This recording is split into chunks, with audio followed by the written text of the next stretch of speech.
जय हिंद दोस्तों, पिंदर टेक्निकल केंद्र में आपका एक बार फिर से स्वागत है। जैसा कि दोस्तों आप जानते हैं कि कुछ दिन पहले हमने एक वीडियो अपलोड किया था, disability pension rejected less than 20%। उस टॉपिक के ऊपर आने से पहले दोस्तों कुछ कमेंट्स को पढ़ लेते हैं। यहाँ पर पहला कमेंट किया है उषा तिवारी जी की तरफ से। ये कमेंट आया है, स्क्रीन के ऊपर आप देख सकते हैं।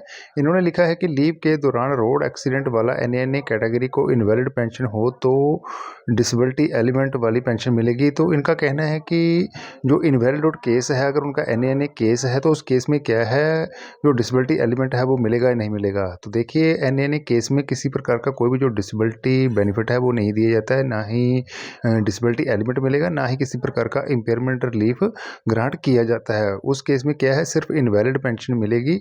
वो भी तब मिलेगी अगर आपकी सर्विस 10 साल क्रॉस कर चुकी है, 10 साल या फिर 10 साल से ऊपर होगी।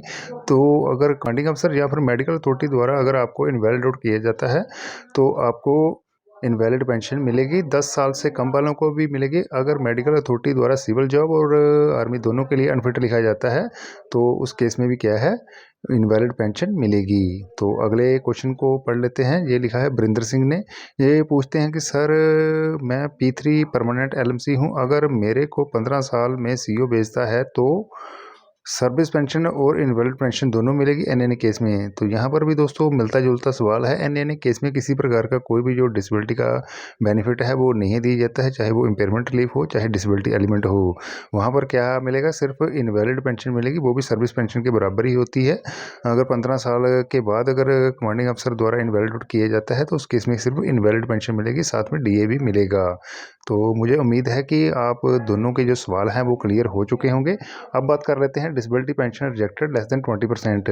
तो यहाँ पर दोस्तों कुछ दिन पहले हमने एक वीडियो अपलोड किया था कि एक भाई है, उनका जो डिस्चार्ज आउट केस है वो इनवैलिड आउट है और असेसमेंट 5% है, और जो डिसेबिलिटी है वो एट्रीब्यूटेबल है। उस केस में दोस्तों उनको क्या है, डिसेबिलिटी पेंशन नहीं ग्रांट की गई।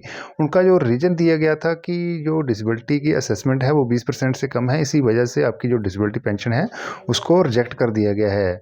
तो यहाँ पर दोस्तों बिना अपील किए ही कुछ महीने बाद, यानी कि 1-2 महीने के अंदर अंदर उनका एक PPO जनरेट हुआ।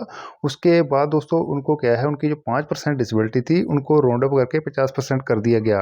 ये तो दोस्तों बिल्कुल सही हुआ, क्योंकि अगर इनवैलिड केस है, अगर डिसेबिलिटी की असेसमेंट 20% से कम भी होगी तब भी दोस्तों वो राउंड अप होकर 50% होगी। लेकिन उसका क्या कारण रहा होगा ये तो हम नहीं कह सकते, क्योंकि जो डिसेबिलिटी है वो रिजेक्ट कर दी गई इनवैलिड केस में। लेकिन अच्छी बात ये निकल के सामने आई है कि कुछ महीने बाद ही दोस्तों उनका जो PPO है वो जनरेट कर दिया गया और उनको क्या है, डिसेबिलिटी पेंशन ग्रांट कर दी गई।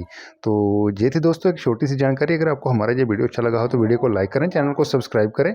इस वीडियो से संबंधित अगर आपके मन में कोई भी सवाल है नीचे जरूर कमेंट करें। मिलते हैं दोस्तों नई जानकारी के साथ नेक्स्ट वीडियो में। जय हिंद, जय भारत।